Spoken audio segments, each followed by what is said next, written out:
Hello and welcome to another bonus episode of the It's the Pictures podcast. I'm your host, Max Colville, and I'm here for dispatch number 2 from the South by Southwest Film Festival 2021. And we have a few more movies here that I reviewed. 3 more, and we're probably going to have another dispatch coming from the festival. Why it wasn't as crazy as what I managed to watch at Sundance. That was like 24 films. We have from South by Southwest is a much more manageable 9 films.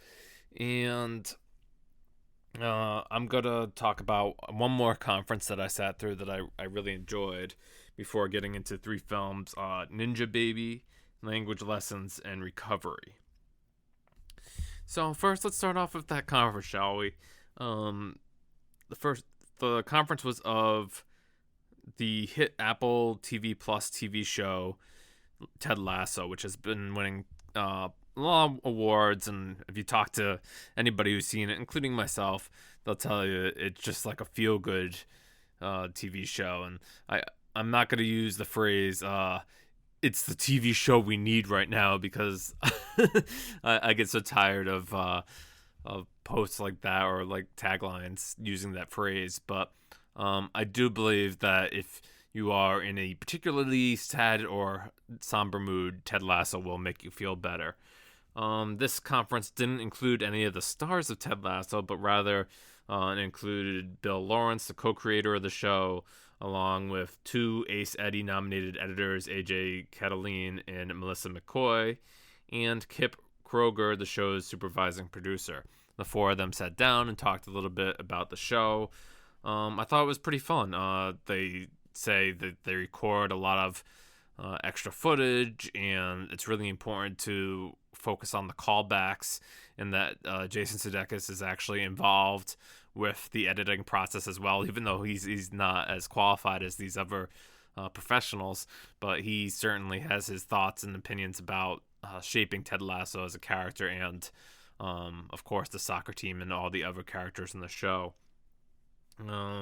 What I found was really interesting is they showed some of the big scenes in the show, like whenever the soccer club has a match, and it's funny, like they how they superimpose everything, right, using green screens, and how some of the cast was in the stands somewhere, but they weren't actually watching the game, right? They were just acting in the stands and just pretending like they were watching the game. And then you had another set where Jason Sudeikis was on the field as the coach and overlooking the action, but he was not actually looking at the action on the field, on the pitch.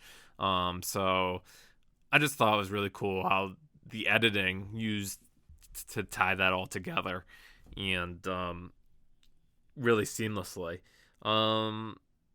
I guess the other thing that I noticed from the panel is that they said that their 3-season order would like complete the show, and that's the idea that they had for Ted Lasso. Whether or not they continue in another direction or have Ted Lasso coach a different type of team, they haven't thought about that yet. Certainly it's a beloved show. It's one of, I believe, Apple's highest acclaimed shows right now. If you look at things that have been getting awards for them or attention, Ted Lasso is probably easily the one that gets the most attention around media and critic circles alike. So I find it hard to believe that Apple would really want to let them go that soon. So the next thing I have to talk about is a movie, and it's a Norwegian film called Ninjababy. And beforehand, I'm just going to say I'm going to butcher the director's name. But Norwegian director Yngvild Sviv Flink's comedy is easily one of my favorite films of 2021. Raquel, a 23-year-old cartoonist played by Christine Thorpe, discovers she is pregnant, and it is far too late to do anything about it. She finds herself too irresponsible to have a child and would just continue to live her life, partying and drinking and, kind of existing that young 20s lifestyle of not knowing really what you're supposed to do or where you're supposed to go. So a child is not in her plans. When she discovers how far along she is, she describes her new fetus friend as a ninja baby. In Raquel's own words, it's a fucking sneaky ninja baby who thinks it can chill there for 9 months and then sneak out. I died laughing when she said that in the movie. As you can imagine, Raquel tries to find a lot of solutions to her problem, whether it was trying to get an abortion or then considering things like adoption. She's determined to not be a mother. And while all these options are floating in her head, her ninja baby takes on the form of an animation, talking back to her all the time. Certainly, her character is a cartoonist in the movie, so it makes sense that she would kind of like conjure up this figure of her unborn child. It's very funny seeing their conversations and how she argues with it all the time. And like I said up front, I just absolutely love this movie. I love the idea of using this, mixing the animation, and certainly we see sketches and things affect Raquel all the way through the movie, and that just adds a little extra flourish into what she's feeling and humor to go on. It just hits all the right notes for me. I guess my biggest disappointment isn't even what's in the movie.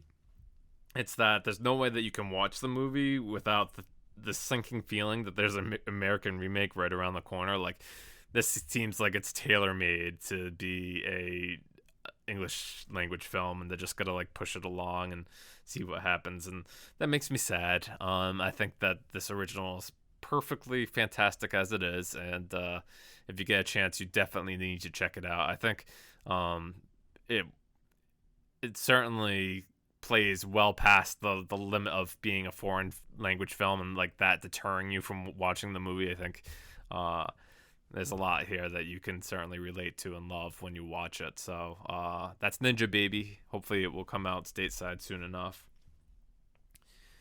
The next film I have here is a movie called Language Lessons. And I ask you, how do you innovate during COVID-19? Well, look no further than a movie like Language Lessons. Directed by Natalie Morales, who co-stars with Mark Duplass, Language Lessons has a pretty light premise. Adam, played by Duplass, is gifted Spanish lessons from his husband. His teacher, Carino, played by Morales, is excited to begin these lessons. The only problem is that they're in entirely different places, so the languages won't be in person. The language lessons, rather, they'll be done via video chat, like Zoom or what have you. And this is certainly a problem that everyone around the world has become accustomed to now through 2020 and 2021. So it's easy to see how language lessons could be done via video all the time. In the film, the first class goes well enough, and it looks like the movie might just settle into focusing on these two individuals and their language lessons throughout the runtime. But I'm happy to report there's much more to the movie than just that. And the bond between Adam and Carino, it's going to be very important to how the rest of the movie plays out. I'm being pretty vague here because the movie opens up about like maybe 15-20 minutes into it, and then it really opens up. So I implore you to check it out. I just think that Language Lessons was really clever. I like that it feels like it could exist outside of COVID-19. They never mention like, oh, they can't get together because of the COVID or anything like that, just because they live in different places, and video chat is a necessity for these language lessons. And so I like that they didn't necessarily need COVID to tell their story. It's just like they probably innovated because of it, and I can really appreciate that. I think Duplass and Morales have a really good rapport together, and you'll find yourself really heavily invested in their characters. This wasn't on my radar originally to watch during South by Southwest, but I'm happy I ended up giving it a shot. So the last movie in this set that I'm going to review is this film called Recovery. I thought that Even though it was the last film I watched during South by Southwest, I think that it's worthwhile to put it here while I was talking about other COVID-19 movies. And the premise for Recovery is that two sisters, Jamie and Blake, played by Whitney Call and co-director Mallory Everton, have to save their grandmother from a nursing home 2 weeks after quarantine began. So that would put them at like the end of March 2020, right? And although I wasn't too excited about watching a COVID comedy, I mean, there's so many films from Sundance and South by Southwest that were just like, oh, this is about COVID-19 and this is what we're going to do now because this is the reality we live in. I'm happy to report that the placement on the calendar was the key to Recovery having any chance of working for me. Do you remember what that was like? Almost a year ago now, it's the end of March 2020.